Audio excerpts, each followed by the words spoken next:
2024 का खेल खुल गया है और खेल ऐसा खुला कि मोदी विरोधी मैदान में आने से पहले चित हो गए।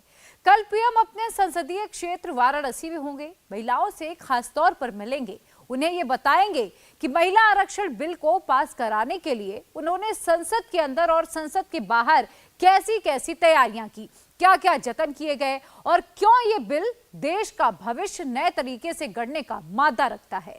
50% आबादी को एक झटके में अपने साथ लाकर मोदी ने वो दांव खेला है कि सबकी बोलती बंद हो गई। मोदी का वोट बहुत बढ़ने वाला है, संतुलन बिगड़ चुका है। विरोधियों के पास अब ना तो 45% आने वाला है और ना ही 14%। इस रिपोर्ट में जानिए सब कुछ।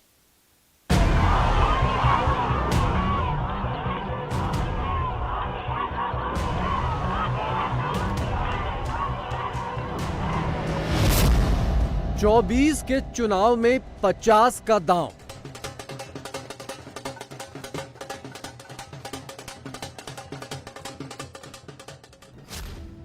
घरेलू महिलाएं, कामकाजी महिलाएं, ग्रामीण महिलाएं, शहरी महिलाएं, देश की 50% आबादी लेकिन सियासत के 100% की गिनती से बाहर। मोदी ने इसी आधी आबादी को चुनावी गणित के फॉर्मूले का आधा हिस्सेदार बना दिया।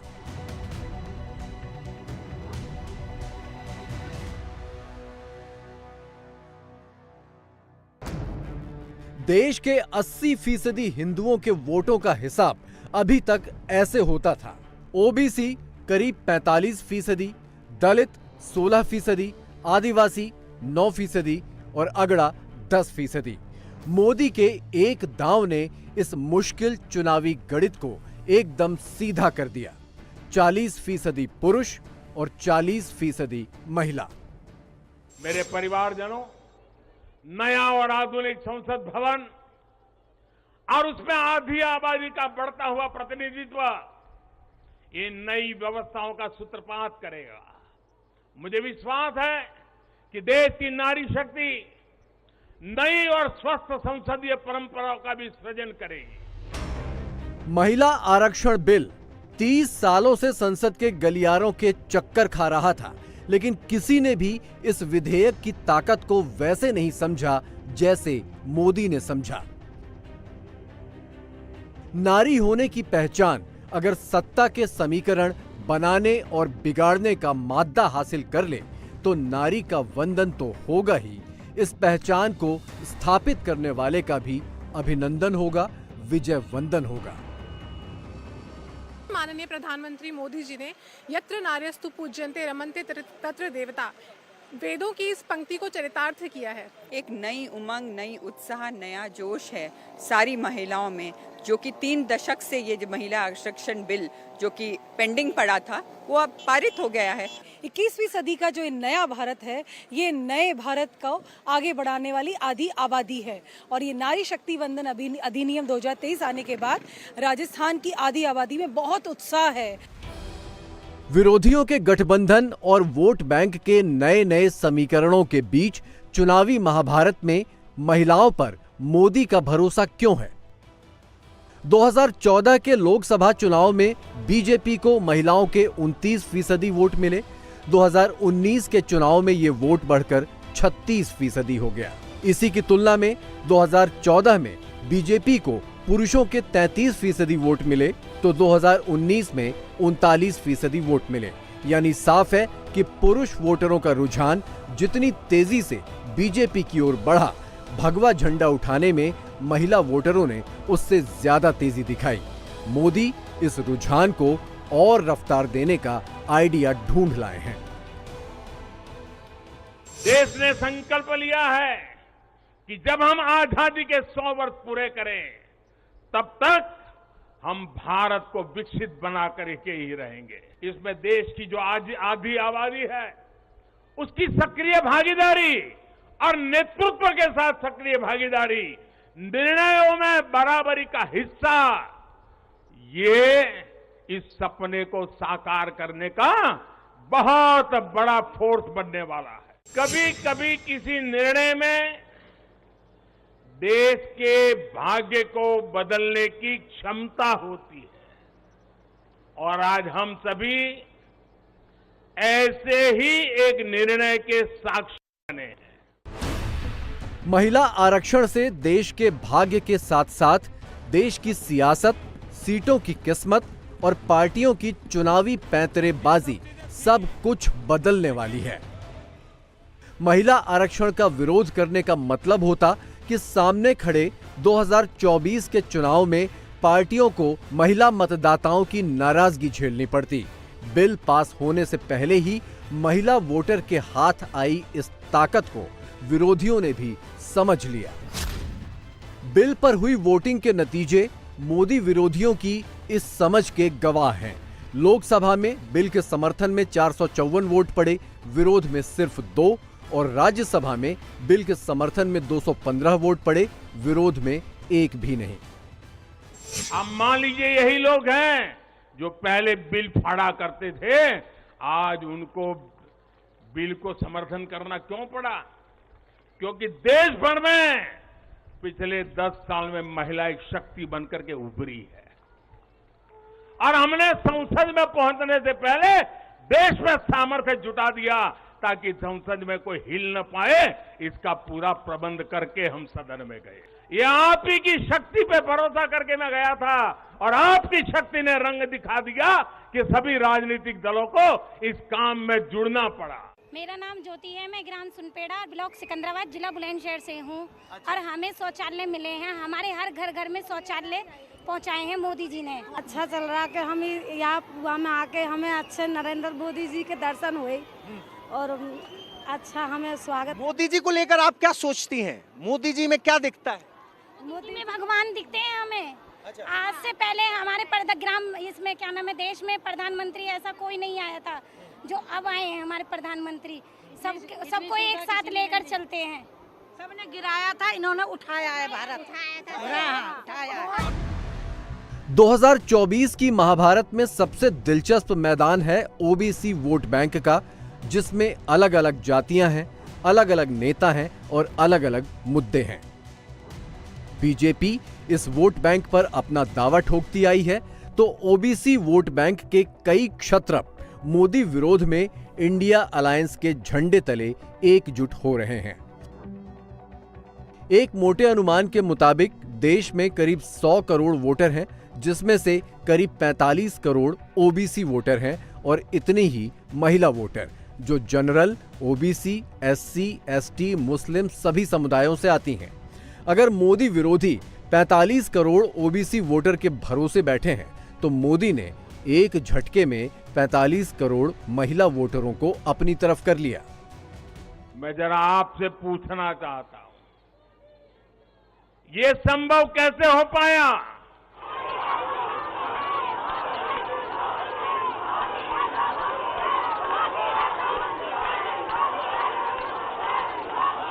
अब मैं आपके जवाब को जरा ठीक करता हूं। ये मोदी ने नहीं, ये आपने किया है, करोड़ों देशवासियों ने किया है। मोदी विरोधियों का एक और ट्रम्प कार्ड है मुस्लिम वोट।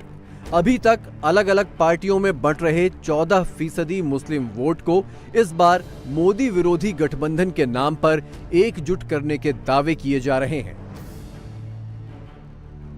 मोदी भले ही सबका साथ, सबका विकास की बात करें, ज्यादातर मुस्लिम वोटरों का विश्वास अभी भी भगवा खेमे से दूर ही है। रमेश विधूड़ी जैसे बीजेपी नेता इस दूरी को और बढ़ाने की पूरी कोशिश में जुटे हैं।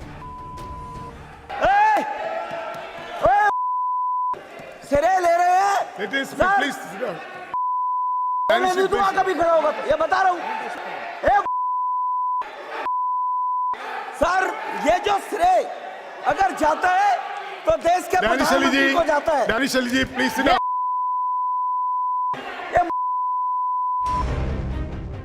दानिश अली खुद संसद में बदजुबानी कर रहे थे, लेकिन रमेश विधूड़ी के अपशब्दों ने मोदी विरोधियों के नैरेटिव को ही जमकर हवा दी।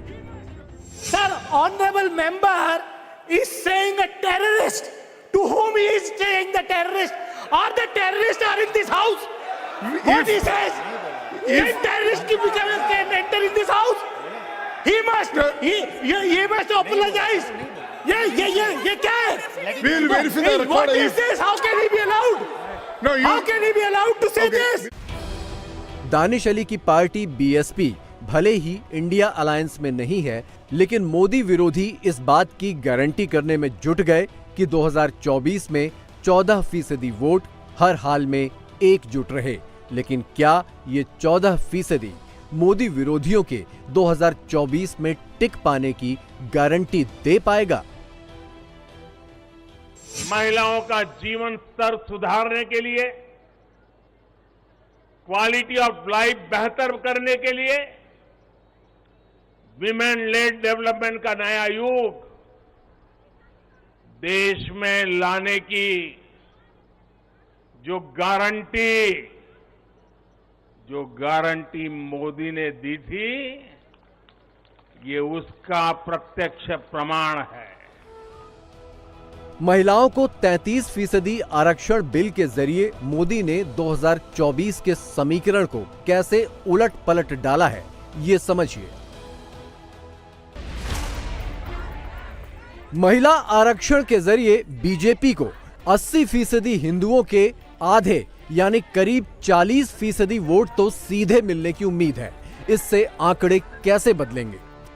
16% एससी वोट में से महिला पुरुष बांट दें तो हो गए 8%, 8% आदिवासी वोट में महिला पुरुष बांट दें तो हो गए 4%। अब इन दोनों के महिला वोट बीजेपी के खाते में मान लिए जाएं तो बीजेपी के पास हो गए कुल 12% वोट। पिछले चुनाव नतीजों के आधार पर अगर इन्हीं दोनों वर्गों में से पुरुषों के वोट बीजेपी और विरोधियों में आधे आधे बांट दिए जाएं तो बीजेपी के पास हुए कुल 12% प्लस 6% यानी 18%। इसी में अगड़ों के सारे वोट बीजेपी के लिए माने जाएं तो कुल हुआ 18% प्लस 10% यानी 28%। अब ओबीसी के कुल 45% वोटों का बंटवारा भी आधा आधा किया जाए तो बीजेपी के पास हो गए 28 प्लस 23 यानी 51% वोट। यही बीजेपी का टारगेट है जिसे पूरा करेगा महिला आरक्षण बिल। Historic achievement, congratulations.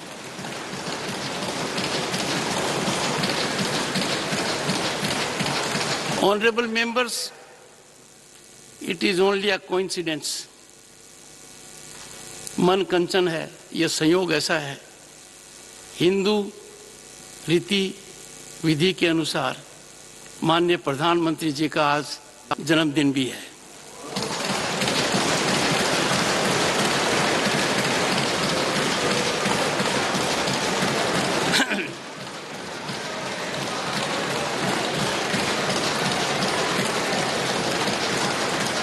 मैं उनको कोटि कोटि बधाई देता हूं। वोटों का जो कैलकुलेशन बीजेपी के लिए किया गया, उसी आधार पर अगर विरोधी गठबंधन के लिए किया जाए तो कैसी सूरत बनेगी?